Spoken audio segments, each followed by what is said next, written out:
The fault. We believe that all men are created equal. To the magnificent mosaic that is America. From radio beacon to radio beacon. I have a dream today. Change has come to America. Believe it. Knock, knock. Who's there? It's a figment of your imagination. Randi Rhodes Show. Turn up your mind. A warning this morning of Russian interference in a U.S. election again. As first reported in the New York Times, citing 5 sources, last week, top intelligence official Shelby Pearson told House lawmakers Russia is attempting to help President Trump win and sow doubt about the integrity of the election. According to a source with knowledge of the briefing, Russia is using hacking, weaponizing social media, and attacking election infrastructure to protect their U.S. interests. The president was angry with acting director of national intelligence Joseph Maguire following the meeting, according to a White House official. President Trump then forced out Maguire, replacing him with Richard Grenell, a fierce, game partisan Trump loyalist and current U.S. ambassador to Germany. He has zero intelligence or national security experience. We don't need a director of national propaganda, however. We need a director of national intelligence. Russia's interference in the 2016 election and the CIA's conclusion that Russian efforts helped Trump and hurt Hillary Clinton led to the Mueller investigation. They said they think it's Russia. I have President Putin. He just said it's not Russia. I will say this, I don't see any reason why it would be. That controversy overshadowing Trump's presidency despite his constant downplaying of the stakes. Russia, Russia, Russia. The impeachment hoax. That's a hoax. You had the impeachment hoax. You had the Mueller hoax. You had the Russia, Russia, Russia nonsense. All scams. We first went through Russia, Russia, Russia. It was all bull. All right, there's your president. There's your president. That's your president, everybody. That's him. And they're doing it now, and they're doing it, for the 2020 election, attacking election infrastructure. Hey, that's fun. What could go wrong? Playing around on social media, trolls, bots, the whole 9 yards. Same exact MO as last time, except this time they have more experience, so they understand that the intelligence agencies can't operate within the United States. Did you know that? Yeah, that's true. Intelligence operatives cannot operate within the United States. So the Russians are actually here using IP addresses that are American IP addresses. They learned their lesson from, last time where the GRU, the Russian intelligence agency, was doing it from St. Petersburg and doing it from Moscow. So now they know to come here and infiltrate and do all their hacking and all their, bot placements and everything. They know to do it here. They know to give it signatures of other countries. So it's going to look like maybe, I don't know, Iran or Somalia is suddenly technologically advanced. This is freaky. This is dangerous. And there's nothing new about it. Dan Coates, the previous DNI, the one who quit, he said the same damn thing. He said we're under cyber attack. We have entered a period that can best be described as a race for technological superiority against our adversaries who seek to sow division in the United States and weaken U.S. leadership. From U.S. businesses to the federal government to state and local governments, we are under cyber attack. We assess that Russia is likely to continue to pursue even more aggressive cyber attacks with the intent of degrading our democratic values and weakening our alliances. Russia perceives its past efforts as successful and views the 2018 U.S. midterm elections as a potential target. In the next year, we assess Russia will continue to use propaganda, social media, false flag personas, sympathetic spokesmen, and other means of influence to try to build on its wide range of disruptive operations. Sympathetic media. Isn't that special, everybody? I wonder why Tucker Carlson sits on his show and says, I don't care if Russia attacks us. I don't care. Why do I care about Ukraine? I don't. And if there's a war between Ukraine and Russia, I hope Russia wins. Sympathetic media, people. Isn't that special? So then Dan Coates later, that was prior to 2018, he was asked whether or not Russia is still doing it. Are they still here? We have incorporated the lessons learned from the 2016 election and implemented a broad spectrum of actions to share more information across the federal government, as well as with state and local governments, and also with the public and the private sector. The intelligence community continues to be concerned about the threats of upcoming U.S. elections, both the midterms and the presidential elections of 2020. Oh. In regards to Russian involvement in the midterm elections, we continue to see a pervasive messaging campaign by Russia to try to weaken and divide the United States. Oh. These efforts are not exclusive to this election or future elections, but certainly cover issues relevant to the election. We also know the Russians try to hack into and steal information from candidates and government officials alike. Oh. What does Chris Wray, the FBI director, say about Russia? What does he testify, to? Are the Russians still trying to interfere in our election system? The Russians are absolutely intent on trying to interfere with our elections through, Is it fair to say that foreign influence in particular? Everything we've done against Russia has not deterred them enough? All the sanctions, all the talk, they're still at it. Well, my view is until they stop, they haven't been deterred enough. And they're still doing it. Yes. Yes, they are. Yes, they are. So, hey, you know what? After Dan Coates leaves, pick a guy who's kind of loyal to you, like this Joe McGuire. Do you remember?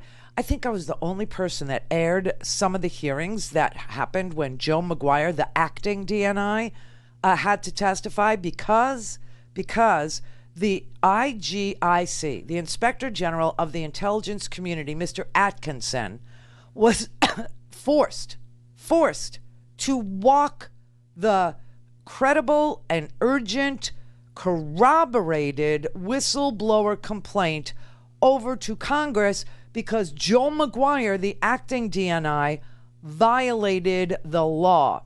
See, the law goes a little something like this. If there is a whistleblower complaint or any credible and urgent complaint from anybody inside the intelligence agencies that something untoward is going on, something that is credible and something that is an urgent issue for the national security of the United States of America, they need to go to the Inspector General. The Inspector General, Mr. Atkinson, will then do a investigation, and he will call in any witnesses, direct witnesses, to that particular instance. Any direct witnesses that could corroborate the nature, urgent, and the credibility, credible complaint. Well, Mr. Atkinson did do that. And Mr. Atkinson, the Inspector General at the intelligence community, concluded that the whistleblower had been corroborated by dozens of people inside the Trump administration. And so he went over the head of Joe McGuire and he brought the whistleblower complaint to Congress. Let's stop there and just hear the testimony so you know that that's accurate. What I find bewildering about this whole conversation is that we are not sitting here today, and the American public is not aware of the allegations of the president asking for a favor of investigation into his political opponent. We're not aware of the murky decision to withhold aid. We're not aware of Mr. Giuliani's apparent establishment of a personal State Department. We are not aware of a possible retaliation against a U.S. ambassador. None of this happens but for the decision of your Inspector General, Michael Atkinson, a man who was appointed by President Trump and confirmed by a Republican Senate, to come to this committee 7 days after the complaint was required by law to be transmitted to us. It was his decision, personal decision, not the kaleidoscope of fantabulistic conspiracy theories the ranking member thinks is happening here, but it was the decision of Michael Atkinson, an appointee of this president, to come to this committee following not advice from you or any law, but following his own conscience. Right. That's how it happened. all things Randi at RandiRhodes.com. Go for launch. Speaking truth to power, the Randi Rhodes Show. Without his decision to do this, none of this is happening, correct? I applaud Michael. I applaud Michael's the way he has done this. He has acted in good faith. He has followed the law every step of the way. The question is, Congressman, did it or did it not meet the legal definition? No, sir. I asked a very different question, which was without his decision. And it's a simple question. Without his decision, none of this is happening. Is that correct? Well, we got to back up to the whistleblower as well. So okay, and I should have noted that the whistleblower also deserves the same accolades that Mr. Atkinson does. Director, were you ever advised by the White House not to provide this complaint to Congress for any reason? No, Congressman. Oh, well, he lied there. And that's why Joe Maguire is probably going to be looked at in a Democratic administration in 2021, actually. But hey, we can't get there fast enough. So Joe Maguire got fired, just so you know. Joe Maguire has been asked to leave.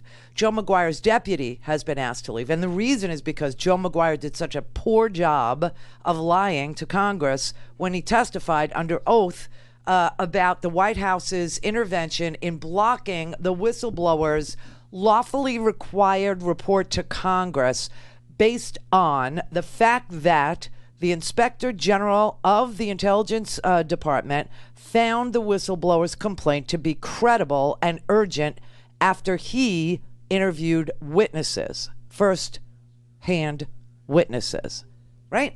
So now you've got Donald Trump clearing out our intelligence agencies, okay?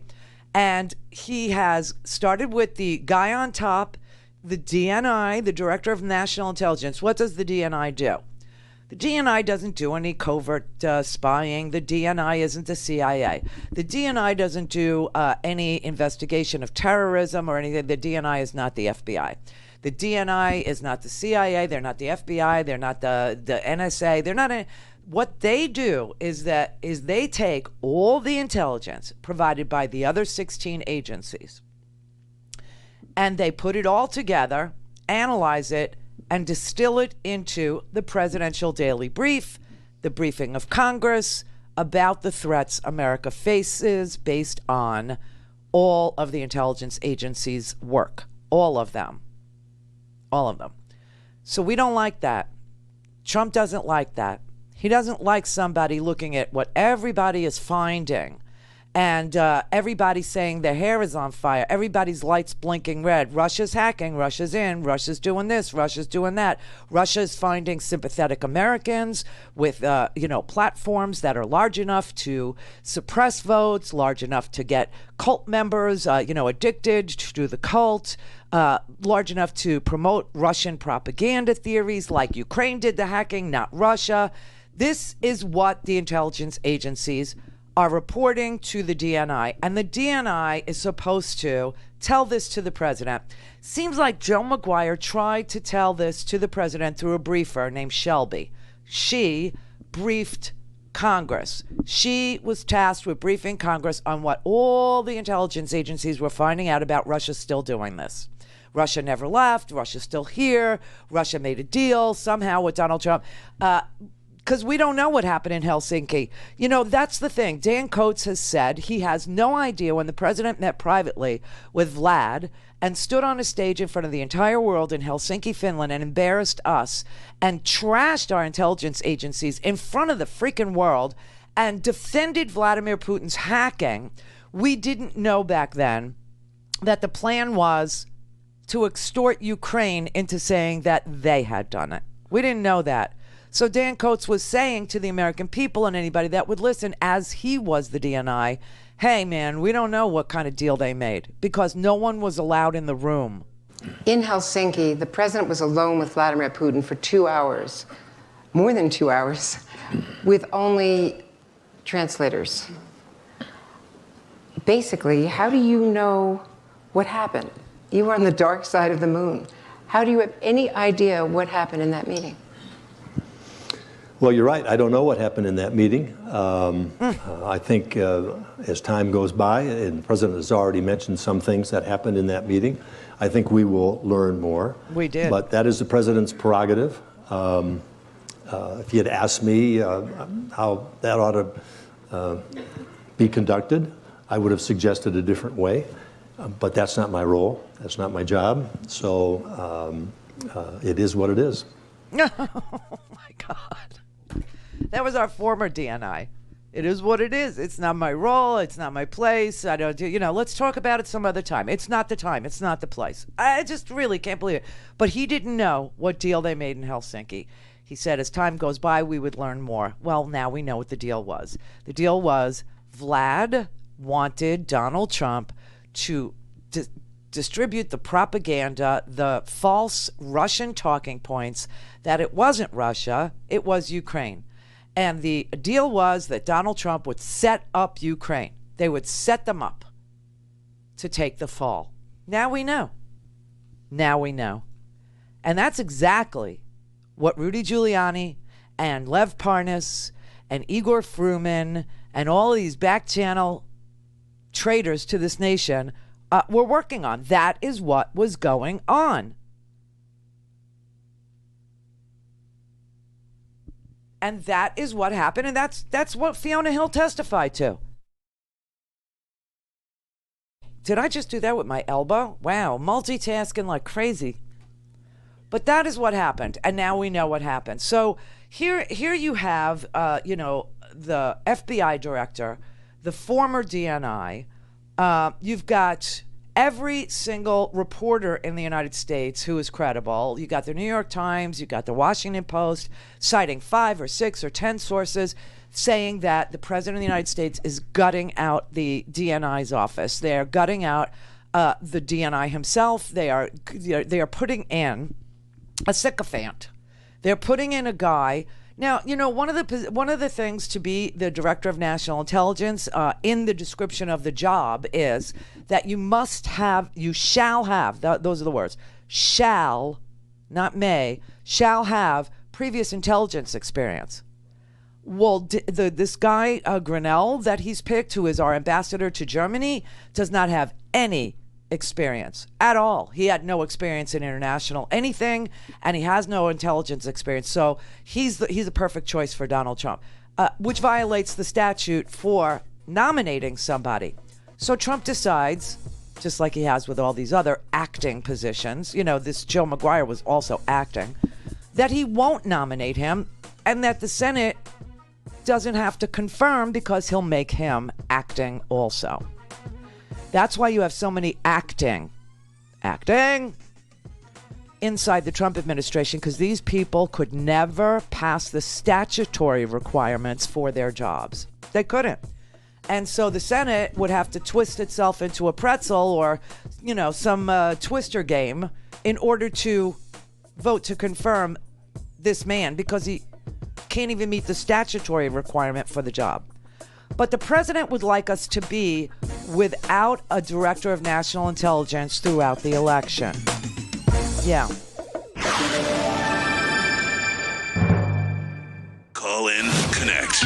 Speak to Randi. Call 561-270-3844. 561-270-3844. What's your response to this reporting that U.S. intelligence officials warned your colleagues on the Intelligence Committee, Democrats and Republicans, that Russia is actively trying to get President Trump reelected? So this is a fact that most Americans already know. I would say that it's shocking, except it's not, because this kind of behavior by this president is happening with increasingly, it's happening all the time. I mean, increasing frequency. The really disturbing part of this, Wolf, is that it is so important for us as lawmakers who are privy to this information, this intelligence, to get it openly and honestly, and then figure out what to do about it. And then communicate to the American people what they can believe and what they can't believe, where the Russians are acting, and what they're doing to try to influence this. The fact that this president, time and again, puts his own personal and political future ahead of not just every other American, but now our national security is just so outrageous. It's what is there to say? Yeah. So what, if anything, can you guys in the House of Representatives or in the Senate, for that matter, do about this? So, Wolf, I want to ask. I am appealing to all of my good colleagues on the other side of the aisle. My Republican colleagues, stand up and speak truth to this out-of-control power. That will not happen. So that's Kathleen Rice. She's a Democrat from New York. She sits on the Homeland Security Committee, and she got a briefing. This is how this all started. There was a briefing that was given by a woman named Shelby Pearson, who works for the DNI's office, and her job is to brief Congress on all the threats that the United States faces. And that analysis, I should say, it's not an opinion, that analysis is created by taking in all of the intelligence agencies' reportage, analyzing it, and then presenting to Congress all of the threats that face the United States. And the number one threat is the security of our elections. And she briefed the House of Representatives last week. She briefed the Senate last week. February 13th is the exact day that she briefed them. And Donald Trump went ballistic. Donald Trump lost his mind. He doesn't want Congress to hear this. He doesn't want Congress to know this. He doesn't want anybody but Ukraine to be blamed for interfering in any elections ever. And he doesn't want anybody discussing the fact that Russia helped him. That is just what's going on. And so he's gutting the intelligence agencies now.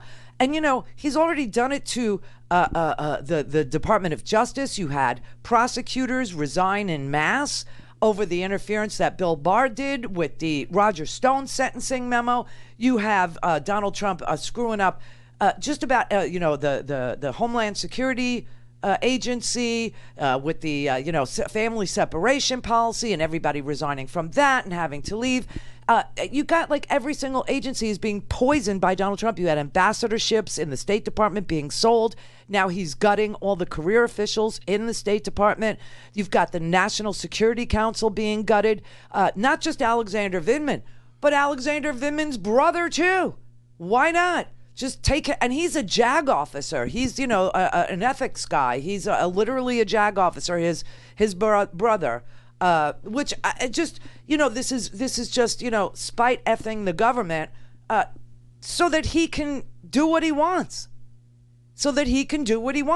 And that is exactly what every Democrat argued in that sham Senate trial.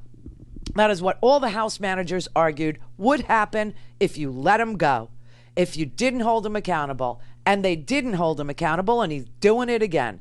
And now he's continuing with his spite tour, with his, I'm going to fire everybody because I alone can run the government. I can do it myself. And if Russia wants to help me, fine. I'll blame Iran. I'll blame China. I'll blame Ukraine. I'll deny that I'm getting help from anybody because I don't need any help. Tweeting out, he had one of those off-the-hook rallies last night at the Broadmoor, right outside of, in Colorado Springs.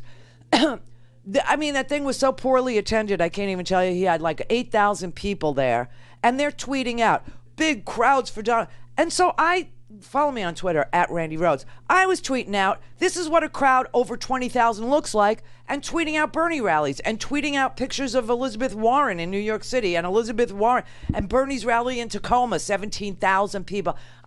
This is such propaganda. It's mind-bending. It's literally mind-bending. I can't even explain it. So then last night, there was the rally in Colorado where Idiot Boy was on a stage talking about Parasite. The movie didn't deserve to win the Oscar because it's foreign. I don't know if you saw it. I saw it. It's fabulous. It's an amazing movie. Amazing. It's funny and it's tragic and it's all those things. And it doesn't matter that it's subtitled. It just doesn't matter. It's an amazing movie. And then after his rally, he switched over to CNN, and Elizabeth Warren was having her town hall.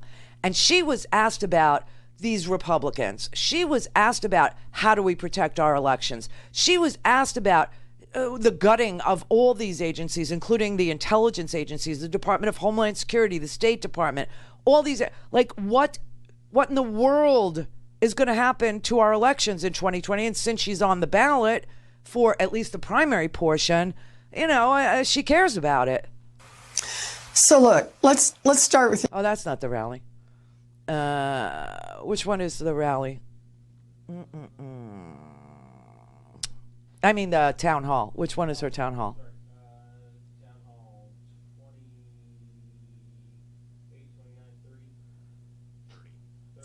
30? So you have said you will create, your words, an independent DOJ task force to investigate crimes by Trump administration officials. Yes. That's what you've said. No. So what do you say to critics who say, well, that's weaponizing the Justice Department, just like you're saying President Trump is? No, listen to the first word, independent. Look, we live in an America right now where the President of the United States has effectively said publicly that if anyone breaks the law, helping him, he will intervene and either offer a pardon or at least a reduced sentence. That is a lawlessness that we have never seen in this country before. If that becomes the pattern in America, that each person who becomes president says, in effect, forget the oath you took to the Constitution, and instead just become the henchman of whoever is the president, our country changes. We lose one of the fundamental principles of our democracy. So what I have said is I want everyone to hear it who's in the administration right now. If you get out there and break the law now, serving this president, he may be willing to look the other way, but President Warren will not look the other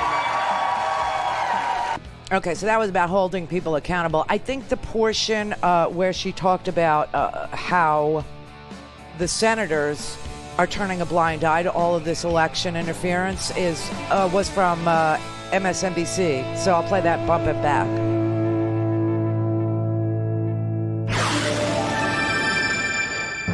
This is the Randi Rhodes Show. To speak with Randi, dial 561-270-3844. That's 561-270-3844. So look, let's start with the basics here. You know, one party in America treats voting as sacred, something that all American citizens should have access to, and that we stand behind whatever that vote reveals. But we want to see everybody vote. For years now, decades now, the other political party, the Republicans, have figured out that by keeping people from voting, by finagling with voting, by having political gerrymandering, they could undercut voting over and over and over. And that really has become pretty much their official position. They think they win if a bunch of people don't vote or don't get their votes counted. And now we watch Russian interference. I sit on Senate Armed Services Committee. Let's face it, this is a national security threat. If Americans come to conclude that the result of an election, any election, is not true, that is, it is not really based on how Americans voted, then that undercuts our democracy. It undercuts our whole notion that we live in a country of majority rule and that we all get together, we vote, and that's what we decide on it, that person, and we get behind them. So this really matters. And on Senate Armed Services Committee, we were briefed starting right after the 2016 election about Russian interference. And basically, the Republicans just didn't want to hear it. They just didn't want to hear it, didn't want to do anything. Over and over and over, we have pushed on this to the point of pushing bills that Mitch McConnell refused to bring to the floor, causing many people to call him Moscow Mitch because he's helping Russia by not protecting our voting system. So here's how I see what we can do right now. We can do what we're doing this minute. Keep talking about it, keep raising it, keep putting pressure on Mitch McConnell and the Republicans because they are the ones who are stalling. They are the ones who are trying to keep us from protecting our voting system fully. That's part number one.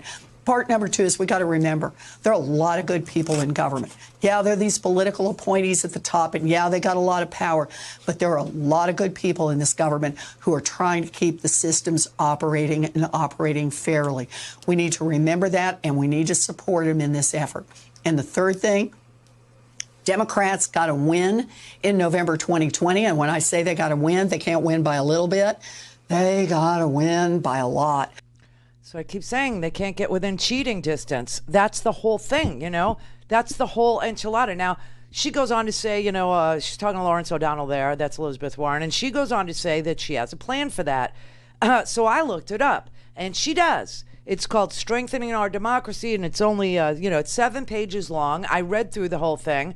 If you read the first 4 pages, you will get it. What she is saying is that the rules are so willy-nilly. No, we have like 8,000 election jurisdictions in this country, 8,000 of them, and they all do their own thing. And they're overstretched, and they are under-resourced, and their technology is, as you saw in Iowa, and you're about to see tomorrow in Nevada, it's laughable. It's laughable.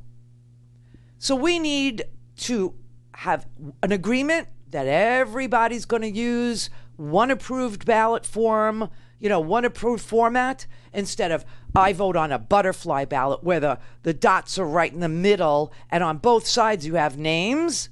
And so you can't tell which hole goes with which name because you've got, you know, on the right side you got a whole bunch of candidates, on the left side you got a whole bunch of candidates, and the dots are right down the middle. Then you have hanging chads, pregnant chads, then some people don't even have paper backup ballots in their places, right? They just don't. Other people, they don't have, some have same-day registration. Some have, you have to be registered like now if you want to vote on the 17th. Other places, you know, they vote by mail. You know, could we just agree on one federal sanctioned form? One format? Could we all agree that each and every precinct needs its resources to protect their elections? Can we just agree that the Russian government tried to infiltrate 39 states' election systems and at least one election machine manufacturer software, one election equipment company, and that they were spear phishing 100 election officials and email accounts, and that they broke into a large number of voter registration databases, and that our technology is laughably bad? Because that's what she's talking about. She's talking about same-day registration. She's talking about 42 states that use voter registration databases that are more than 10 years old. And that's got to end. And so you need to invest in infrastructure for the elections too. And it's really not that expensive. I mean, she actually has a price tag at the end of this, and it's like $5 billion. Not worth it. Not worth it. That's like a fifth of what Amazon doesn't pay in taxes. One company. You know what I'm saying? It's so stupid. This is unbelievable. So, listen, right now, with this president, he's going to cheat. And so it can't be close anywhere. That's the main message. It's up to us. It is really up to us. Turn out, turn out, turn out. Because if it's within cheating distance in Florida's got 29 delegates, okay? If it's within cheating distance, then they're going to steal. It's just who they are. It's what they do. And they've done it forever. The gerrymandering. If we could have independent commissions in every single state instead of saying, well, the Republicans won the legislature, so therefore they get to draw the maps. What? What makes you think that they would draw the maps so that you get to vote for a Democrat and make it count in the next election? No. If they have the power, they're going to draw the maps so that your Democratic vote is diluted, and they can keep a Republican in the governor's mansion, a Republican in the House, Republican majority in the state legislature Senate forever. It makes no sense. So she's talking about independent commissions that look at the census and literally make districts based on who lives there, instead of diluting Democrats' votes so that they don't even matter anymore, which is another form of voter suppression, because people who live in gerrymandered districts who pay attention to politics know that. Marilyn in Palm Beach. Hi, Randy. I love your show, and I'm glad you're going after Trump every single day. Listen, what you were saying before, Jim Himes had asked McGuire, did the White House tell him not to report the issue? Actually, it was the Justice Department that told him not to report the issue, that Congress didn't have to hear about it. The White House sent it over to Barr, or his group over there that gives legal opinions. They're the ones that put the kibosh on the whole thing, and they told National Security, forget about it. Meanwhile, the whistleblower must have got wind of that, and he went to Congress and said, what do I do? They said, go to the No. The person who literally went to Congress was the Inspector General. It was Michael Atkinson. That's what that testimony shows. No, I agree with you. It was Michael Atkinson, but what happened is McGuire is the one who was required to report it to Congress. He declined to do it because the Inspector General went directly to Congress. Because when he got the whistleblower complaint, he went to the White House to ask what he should do. Yes, he did. McGuire did go to the White House. And that's what he Adam did, but Schiff Barr already had it. And that's Barr what already had it Adam at Schiff, that point. when Adam Schiff questioned Joe McGuire, he said to him, so the first place you went was the White House. Was to the subject of the complaint? That's right. He did. But Barr had gotten it in the meantime from the White House, and he went back to McGuire and said, you don't have to report this to Congress. This is a White House issue. This has nothing to do with the Intel Committee. Right. Then the Inspector General went directly to Congress and said, I'm going to report it. Right. That's right. Right. And but so listen, this Barr, attack on the whistleblower is heinous. It's ridiculous. It's heinous. It's ugly. And you know something? Now you have people just like with Pizzagate, where you had some unhinged cult member drive to North Carolina to shoot up the pizza parlor and ping pong place. Yeah, right. Okay. Right. You got the same thing happening now. The whistleblower's lawyer, his yes, lawyer, I saw that. Mr. Zaid, is getting death threats, and they just prosecuted a guy in Michigan, in the northern part of Michigan, for sending Mr. Zaid, the attorney for the whistleblower, a death threat saying, we know who you are, but you don't know who we are. We're going to be... and that was after Trump held up his picture at a rally and started trashing him. And after Rand Paul named him, and Junior... And after Don Jr. tweeted out his name. I mean, this is just unbelievable harassment by the Chief Law Enforcement Officer of the United States of America. Worst cop show ever. But honestly, this is amazing. It was the Inspector General, Michael Atkinson, who went to Congress. And now they're threatening the life of a lawyer who had the temerity to represent the whistleblower to keep him from death threats.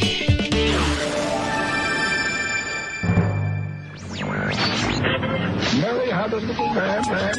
The fault. We believe that all men are created equal. To the magnificent mosaic that is America. From radio beacon to radio beacon. I have a dream today. Change has come to America. Believe it. Knock, knock. Who's there? It's a figment of your imagination. Randi Rhodes Show. Turn up your mind. All right, this is the beginning of the inquiry, okay? This was an inquiry into what in the hell Donald Trump was doing on that Ukraine phone call, okay? And a whistleblower, Lieutenant Colonel Vindman, a whole bunch of other people who were on that call had gone to lawyers inside the intelligence community and to the Inspector General of the intelligence community saying something really wicked was going on and that Donald Trump was spreading Russian propaganda within the government and saying that Ukraine had hacked. And the whole thing was about extorting Ukraine, who was in a live war, a hot war with Russia, in order to withhold, in order to get them to take the fall for what Russia did. Donald Trump was withholding military aid without notifying Congress that the law that he had signed releasing this aid to Ukraine, he had signed it. It was a piece of legislation that he had signed, that he was changing his mind but did not want to tell Congress that. He wanted to keep this secret. Now, if Donald Trump had gone to Congress and said that there's a legitimate reason, corruption or whatever, I don't want to release the money, then maybe Congress, would have, agreed with him, or at least they would have said, well, he notified us. He didn't, because it was a lie. It was a lie. And so when the people went to the lawyers in the intelligence community, it was a guy named Eisenberg and his partner, Mr. Ellis. I kept saying Eisenberg and Ellis. It sounds like, a DUI firm, but that's who the lawyers are at the intelligence agency. And so the whistleblower was instructed to go to the inspector general and file a complaint. He did. The inspector general then had 7 days to investigate it, to corroborate it, to talk to the witnesses that the whistleblower named, and to figure out if this was a credible and urgent threat. And the Inspector General, Michael Atkinson, concluded that it was. So that triggered in the law the requirement for Congress to be notified by the Director of National Intelligence, who until yesterday, today actually, was Joe Maguire. And so the first witness that was called in the inquiry phase of this impeachment that we now know ends up in a non-trial, a sham trial, a Russian show trial with no witnesses and no documents. But the first witness that they called in the inquiry portion of it was Joe Maguire. And when Marilyn called, it just sparked my memory of Adam Schiff questioning Joe Maguire. And he asked him, wait a minute. So the whistleblower goes to the lawyers, and the lawyers instruct the whistleblower to go to the inspector general and file a complaint. He does that. The inspector general takes his 7 days, corroborates it, marks it urgent and credible, and gives it to you and tells you to notify Congress. And instead, you go to the White House, you go to the president, who is the subject of the complaint? You went to the subject of the complaint for advice first about whether you should provide the complaint to Congress. There were issues within this, a couple of things. One, it did appear that it has executive privilege.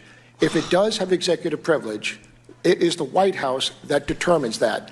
I cannot determine that as the Director of National Intelligence. But in this case, the White House, the president is the subject of the complaint. He's the subject of the wrongdoing. Mm-hmm. Were you aware when you went to the White House for advice about whether evidence of wrongdoing by the White House should be provided to the Congress, were you aware that the White House counsel has taken the unprecedented position that the privilege applies to communications involving the president, when he was president, involving the president when he wasn't president, involving people who never served in the administration, involving people who never served in the administration even when they're not even talking to the president? Were you aware that that is the unprecedented position of the White House you went to for advice about whether you should turn over a complaint involving the White House? Mr. Chairman, as I said in my opening statement, I believe that everything here in this matter is totally unprecedented. That was his answer, because he went to the White House. He went to Cipollone. He went to the White House, the subject of the complaint. Now, as we've learned, henceforth, Cipollone is a material witness in the case that he was the lead counsel on. Oh, my God. And the president had claimed absolute immunity over people who didn't even work at the White House any longer or wasn't alone with, and then never asserted the privilege. But still, the DNI went and reported to the White House as a sycophant, hey, guess what? There's a credible and urgent complaint that you extorted Ukraine in order for them to take the fall for the Russian interference. What do you want me to do? Well, don't tell Congress. Also, now I think this audience knows there is a crime-fraud exception to any privilege any president or any attorney-client relationship would be mooted by. Meaning, if you are claiming attorney-client privilege in furtherance of a crime, or you're claiming attorney-client privilege in furtherance of a fraud against the court, then there is no privilege. And the president had committed a crime of extortion and bribery and using his official office in order to benefit himself in an election, okay? And so the crime fraud exception, if this man was anything but a loyalist, he would know that, because you know that, and I know that, and he's the DNI. So he knows that. And he does it anyway. And Schiff asks him again and again and again, why did you go to the White House? First he tried to say he didn't. Then he said, okay, I did. Met urgent concern. And so the first place you went for advice as to whether you should provide the complaint as the statute requires to Congress was the White House. I am not authorized, as the Director of National Intelligence, to provide executive privileged information.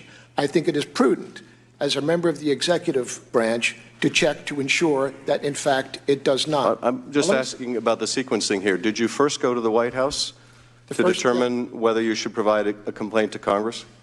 No, sir. That was not the question. The question was whether or not it has executive privilege, not whether or not I should send it on to Congress. Okay. Is the first party you went to outside of your office to seek advice, counsel, direction, the White House? I have consulted with the White House counsel, and eventually we also consulted with the Department of Justice Office of Legal Counsel. And my question is, did you go to the White House first? I went to the Office of Legal Counsel for advice. Yes, sir. Well, I'm asking which you went to first. Did you go to the Department of Justice Office of Legal Counsel first, or did you go to the White House first? I went to the office, my team, my office, went to the Office of Legal Counsel first to receive whether or not the matter in the letter and in the complaint might meet the executive privilege. They viewed it and said, we've determined that it appears to be executive privilege. And until executive privilege is determined and cleared, I did not have the authority to be able to send that forward to the committee. I worked with the Office of Legal Counsel for the past several weeks to get resolution on this. It's a very deliberate process. Well, Director, I'm still trying to understand the chronology. So you first went to the Office of Legal Counsel, and then you went to White House counsel? We went, and then to the, repeat that, please, sir. I'm just trying to understand the chronology. You first went to the Office of Legal Counsel, and then you went to the White House counsel? No, sir. No, sir. No, we went to the White House first to determine, to ask the question. Okay, that's all I wanted to know is chronology. So you went to the White House first. So here we are in Orwellian land where intelligence is stupid. Yeah, intelligence is stupidity. That's where we are. Oh, no. I went to the White House. Well, you just gave this whole long diatribe. You went to the OL. No, I went to the White. I went to Cipollone. I went to Cipollone is where, and then DOJ. Oh, and they all covered it up. All things Randi at RandiRhodes.com. Go for launch. Speaking truth to power, the Randi Rhodes Show. All right, let's look at us now. Let's take a look at our town halls. You know, we saw a really, really unbelievable debate this week. That debate got such amazing ratings. Like 20 million people watched it on TV. Another 13 million people streamed it. So we had 33 million Americans watching that. And that is a ratings juggernaut. That it beat every other popular show. The Masked Singer. Why do you watch that? The Masked Singer and Survivor and all those reality TV shows. It killed. People are now paying attention. And then, of course, the night before people started paying attention, there were town halls on CNN with, Klobuchar and Buttigieg and, all these candidates. Not Bloomberg. No. His first, hello, how are you? This is me. I'm dry like toast, was Wednesday night and during the debate. And his favorability ratings have tanked. Like what, 30 points? 30 points. 30 points. 30 points with moderates who, would go for him in the first place. And then last night was the the last two town halls with Biden and Elizabeth Warren. So here's, the best moment I could find from Biden. Do you have that fire in your belly? And what are your plans on how to defeat Trump? Tell the truth to start, okay? No, I'm not being facetious.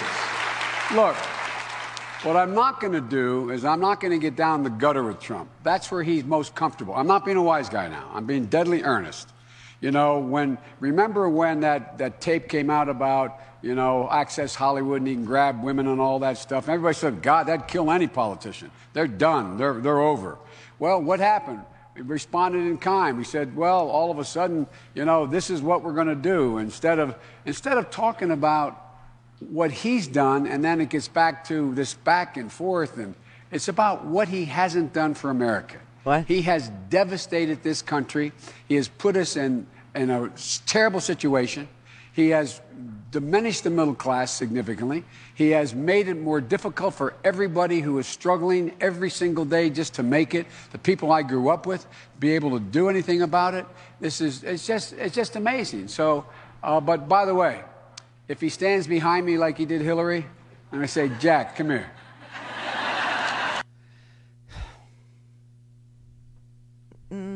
Okay. He did have this moment, too. Hold on. We learned today that a top intelligence community official told Congress last week that Russia is already taking steps to interfere in the 2020 election. The briefing indicated that Russia has a preference for President Trump, someone they believe they can work with. What's your reaction? Not surprised at all. Look, I was deeply involved in the intelligence community when I was when I was vice president. We knew it then. They've been involved. They continue to be involved. I guarantee you they're involved. And the fact is that I expect whoever did that briefing is about to be fired. Do you have confidence in the person that the president wants to be the new DNI, who's currently the ambassador to Germany? No, he has absolutely zero experience in intelligence. He's going to be the ambassador to Germany. No, I'm not about personally. He may be a fine guy. I but he doubt has it. Zero experience, and they expect him to be both the acting head of all the intelligence, not just CIA, all the intelligence agencies, the director of national intelligence, and the ambassador to Germany at the same time, and with no experience. If you were president right now, what would you do to try to protect election security? Well, what I would do is what I did internationally. I joined an international organization headed by the former head of NATO to work out an agreement that everyone running for office, both in Europe and the United States, would take the pledge that they would not use any disinformation, period, in an election, and two, any foreign power that provided information or tried to get engaged in an electoral process in any one of the countries, it would be reported immediately. And that's what I would do. And I'm the only one who's taken that pledge so far. I don't understand that pledge. It's about American elections. I don't understand why you have to go to international, what, you think your adversaries are going to take a pledge not to, insert themselves into our election? You think Kim Jong-un is open to that? You think that, Vladimir Putin is open to that? You think, they're having elections in Iran who, the Ayatollah is going to, what? I honestly, I don't understand.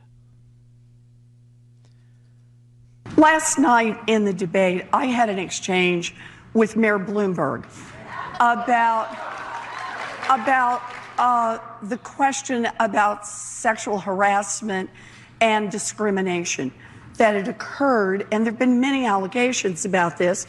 And he said on the stage that no, it had just really been about a few jokes that he'd told, that people hadn't been able to take a joke, and that, but the people on the other side, we think mostly women, had to sign non-disclosure agreements, which means they are legally bound not to tell their side of the story. He can tell his side of the story, but they can't tell theirs. And so I asked him if he would release all of those people from the non-disclosure agreements. This is an election for President of the United States, and transparency here is important.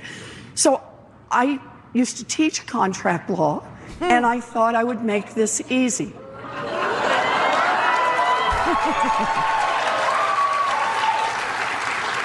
I wrote up a release and covenant not to sue, and all that Mayor Bloomberg has to do is download it, I'll text it,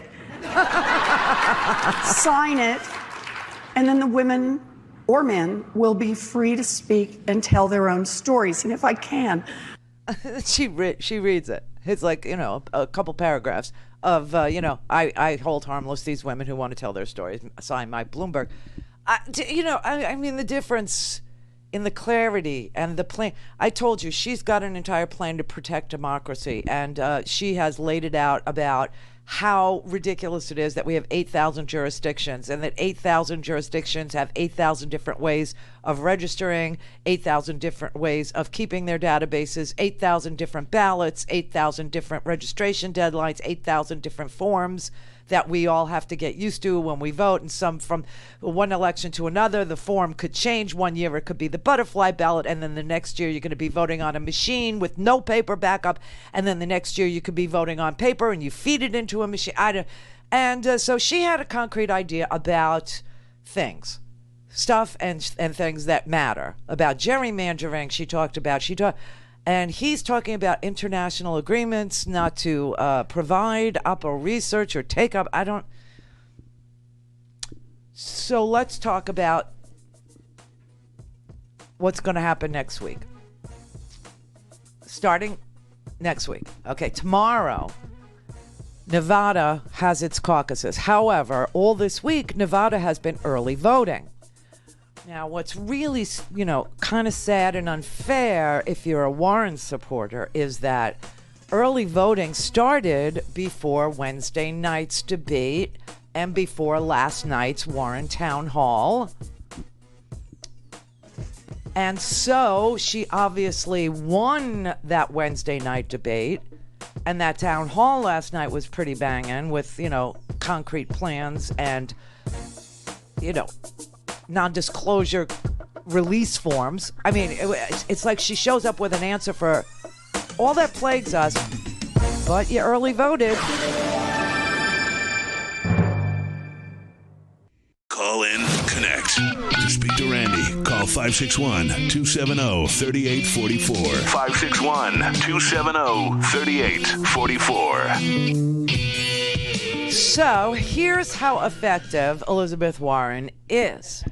So last night, she said she was going to text this release form to Mayor Bloomberg and explain to him that his behavior is disqualifying and that keeping women with a gag in their mouth, which is what she said, was creating a workplace where women don't feel safe or supported, that it was disqualifying behavior if he wanted to be president of the United States. And she still said, in the end, if he were the nominee, she would still vote for him. She wouldn't like it, but she would vote for him because he is less threatening to democracy itself than Donald Trump is. All right. That said, Michael Bloomberg is now saying that he went through all the records at Bloomberg LP, his company, over the last 30 years. And they've identified 3 NDAs, 3 non-disclosure agreements, and he is going to release these women and let them tell their stories. Oh! That's how effective she is. Just saying. Now, I do feel bad for her in this way, and this is why I'm being sympathetic to her. She somehow was... Everybody was. All of the Democratic candidates were cheated out of what they earned over a year of campaigning in Iowa. They were cheated out of their victories. They were cheated out of their third place finishes because Iowa screwed up so bad with this app that nobody got any of the the propellant that you usually get if you win Iowa, or if you come in second or third in Iowa, the earliest primary in the nation, right? Caucus in the nation. The first primary is in New Hampshire. However, she didn't get anything from all that work in Iowa. And we weren't sure who won Iowa for days and days and days. And now it's a draw. Bernie got the most popular votes, but Buttigieg got one more delegate, and nobody talks about Elizabeth Warren or anybody, or Amy Klobuchar, it's so unbelievable how the Democratic Party sucks the life out of the Democratic Party. It's just amazing. And so here we are with early voting in Nevada, and people were telling you, including me, to vote early in Nevada because Nevada is using like Windows. Oh, I'm sorry. Yeah, it's an iPad. It's a Mac. They're using iPads with some software program that's never been tested with no training to do the caucus counts, where some precincts you have to do 15% to be viable and some precincts you don't have to do 15% to be viable, plus all the early voting that went on paper, and they're going to put it all through this software system that nobody understands, was trained on, or can guarantee. And in fact, Nevada is not guaranteeing that we will have the result from Nevada tomorrow. They won't guarantee that.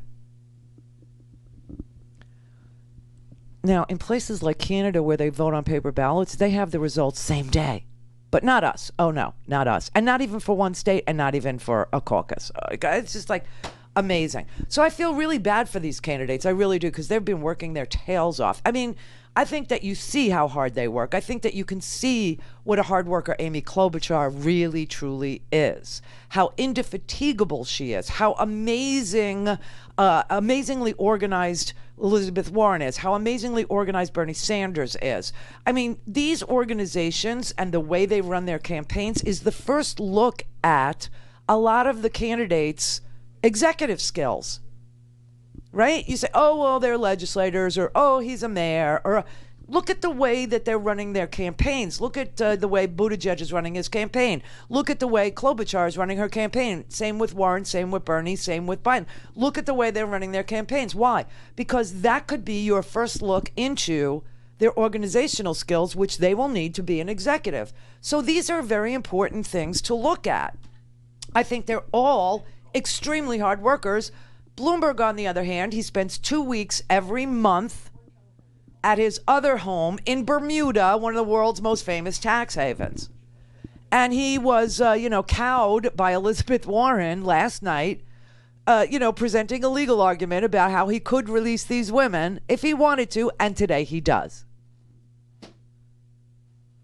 She's very effective. A lot of our candidates are very effective. They are very organized. They have executive skills. This president does not.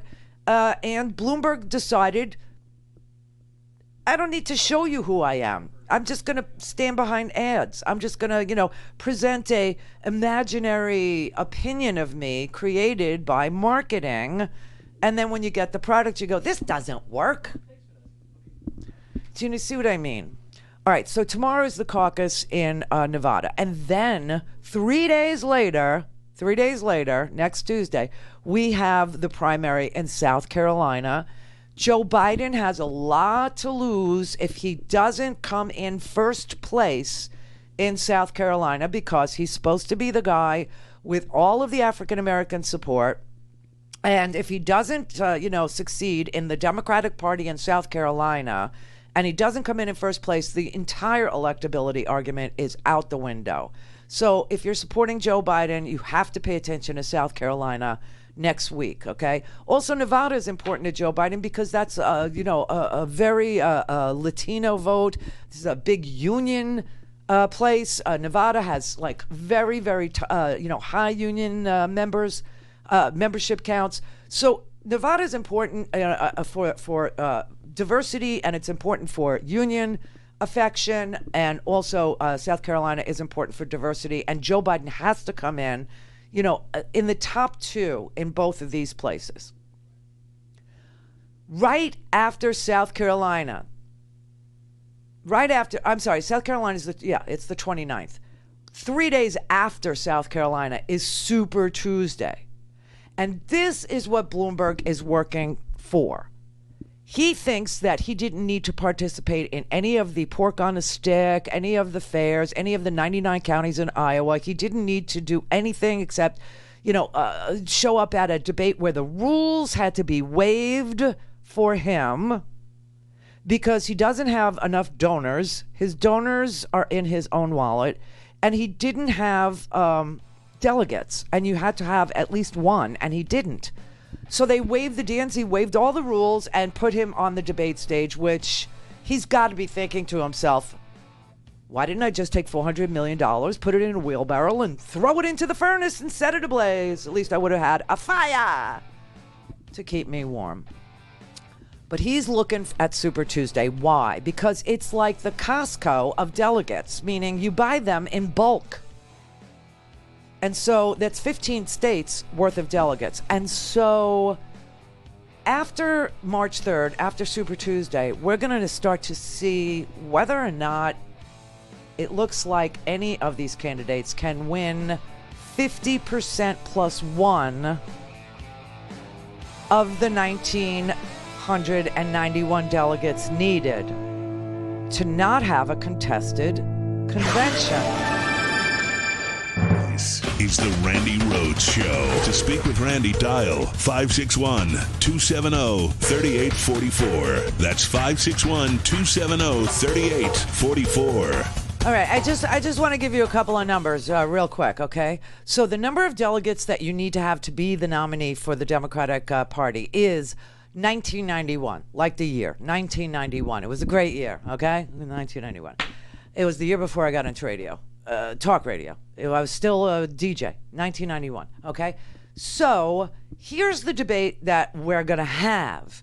The debate that we're going to have going forward is whether or not the person with the most delegates should get the endorsement of the super delegates who don't get to vote in the first round, or whether or not the person who gets the super delegates needs to get 50% of the delegates plus one.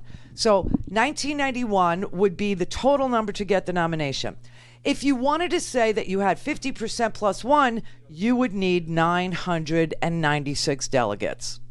996 delegates guarantees that the convention goes smoothly, because that means somebody has 50% plus one of the delegates, and that there's no role for the super delegates to play except to go along with the 50% plus one winner. See what I mean? Is that clear? But if you are, dividing 1,991 delegates between Klobuchar, between Bernie, between Elizabeth Warren, between Biden and Bloomberg, 5 people, there is a very good chance that nobody gets 996, 50% of the delegates plus one. 50% of 1991 would be 995.5. So because you can't have a half a person, 996 would be 50% plus one. So I just want you to know these numbers, right? What you're looking for is somebody in the Democratic race, somebody in the primaries, somebody to get 996 delegates, because that will stop what they call a brokered or contested convention, which will turn this party inside out, put one Democrat against the other, moderates against progressives, etc., etc. And it will decimate whoever the nominee eventually is going in against Donald Trump. It will decimate them, meaning the factions will tear apart. Let's say it's the moderates that don't want Bernie. They will tear him apart. Let's say it's the Bernie bros that don't want Biden. They will tear him apart. Or don't want Klobuchar. They will tear her apart. You see what I mean? So we have to hope and pray that we can all agree sooner rather than later on somebody. You've had a long time to fall in love. Long time. But we're getting close to the point where we have to agree. We have to agree. Because if we go into this convention in Milwaukee, that's where it will be, Milwaukee. If we go into this convention in Milwaukee and nobody has 996, then all of a sudden the Democratic Party is going to start playing their Democratic stupid games with proportional vote and the super delegates. And, the super delegates have to, go in. They don't count in the first vote. This was the big change that Tom Perez made after the last crazy primary. He said, all right, the superdelegates won't count in the first vote. Now, if the first vote was something that the people actually did by voting themselves, and they gave one person 996, then the superdelegates will just have to go along. But if somebody doesn't get 996 and the superdelegates decide to say, well, we don't care who has the most delegates. We don't care who has the most. We want to contest it and we want to vote in the second vote. Then the party gets to pick. Then the party gets to pick for you after all this work in Iowa, all this work in New Hampshire, all this work in Nevada, all this work going forward in South Carolina next week, all this work that's going to go on in North Carolina and in Minnesota and in Maine, Super Tuesday states, all this that's going to go on, in Michigan. It's for nothing. It'll be for nothing. In Virginia, yeah, it'll be for nothing.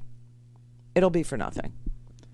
So I just want you to start talking to your friends, form little groups for whoever, and just get out the vote, get out the vote, get out the vote. Brother David in Kansas.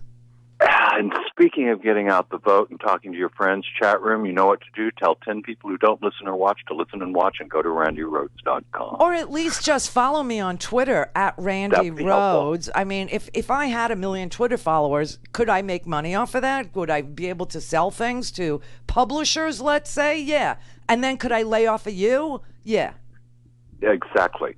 Hi, sister. Happy pre-Nevada caucus Friday. Nice. Two things. One, my fanatical optimism, which, as Comrade Sean will testify, has been quite shaken the last few months, was solidified and cemented, in fact, on Wednesday night and then Thursday, when there were 5 very plausible candidates, one of whom was clearly the street fighter, that is the kind of person needed to go up against it, and Gollum. And that choice could not be clearer.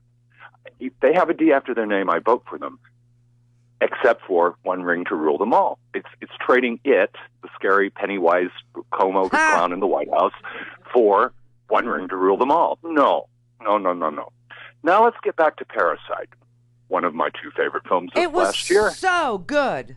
Oh, it's amazing. You could have heard me scream on Oscar night all the way to Saturn. Yeah. Had it been a North Korean entry, I think it might have had, kinder words to say about it. Oh, that's funny. Yeah, I'm just saying. I thought he would love it because the name, could be a description of him. But seriously, I never before. We always say the most important election of our lifetime. Well, this one really is. It really is, because this is about it's about everything. It's about the way that we. Yeah. It's about our character. It's about our constitutional republic staying constitutional and our democracy actually counting for each one of us. Yeah, and that's what I mean, staying who we are. It's about having a democracy at all, having a republic at all is what it's about this time. I mean, everything that's written down on paper is all up for grabs now. He's just shredding the Constitution. Yeah. He's shredding everything that makes America America. I mean, I was looking at Freedom House. Freedom House ranks the freest country. We're like 14th now in freedom. I mean, we are losing it. We are freaking losing our standing in the world. We are respected again. You know what our approval rating is in Germany, where he has his sycophant as our ambassador? It's like 3%. Precisely. I mean, we're a laughing stock. But more important than what the world thinks, Americans need to pick somebody who gives a damn about the majority of Americans' inability to make more than we were making 45 years ago after 45 years of work. Exactly. Precisely. Just gorgeous saying. girdles for everyone. If I had 1 million Twitter followers, I could make that gorgeous girdle for everyone. I could do so many things. I mean, everybody that I try, they go, you're so good and you're so, but I just, what do you got? 57,000 Twitter followers? I mean, I need 1 million to, invest in you. I'm like, are you kidding me? Well, this is another thing I'll be working on. Thank you. Love you always. I love you too. Mwah. Chris in Kona, Hawaii, you probably have the last word here. Maybe not. Hey, Randy, real quick, I think these politicians should go to the Ross Perot formula and put this on black and white signs, because our country is so stupid. They start talking about Medicare, put it in an easy to read, easy to understand plaque. Put it up. Socialism. Put the military, everything that's socialistic about our country, put it on the left side, and then do your reverse socialism on the right-hand side so these idiots in the country can figure it out and stop using the socialism argument. It makes me so angry. It makes me angry, too, because we do have socialism in this country. We have socialism for the rich. We have reverse socialism. We have all the money that we pay in taxes, which is more taxes than people whose money makes money. Okay, labor is taxed higher than capital gains, which is money making money. Because that's what we want more of. We want more of money making money than we do of labor. That's when you tax what you want less of, okay? And they tax us higher. And then they take all that tax money that we pay and they give it to the most profitable corporations on the front end in subsidies and then in tax loopholes on the back end. So we're left paying for everything that the rich have. That is socialism for the rich, or as Bernie calls it, I call it socialism in reverse. Yeah, so they need to put it on a poster board, though, for the idiots to understand. I agree. I'm on Twitter all the time fighting with these Cult 45 members. All right, everybody, listen to me. 996. This is the magic number now to not have a contested election. If you're voting early, keep that in mind. Get all your friends to agree with you and then vote for that person.